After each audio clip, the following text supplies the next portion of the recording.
Mira, este fue un vehículo que vino ayer de una joven, un poquito confundida. Tenía toda esta parte de aquí destruida, todo el bumper. Ella me había dicho que le habían hecho ese trabajo, que se lo habían cambiado. Pero ella chocó.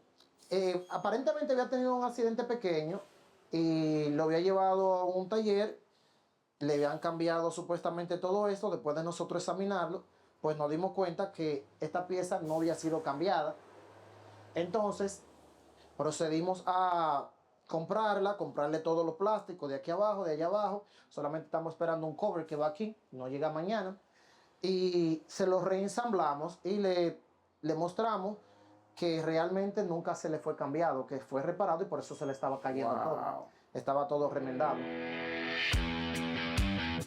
Antes de llamar al seguro, llame a Moreno Auto Collision al 617-333-0319.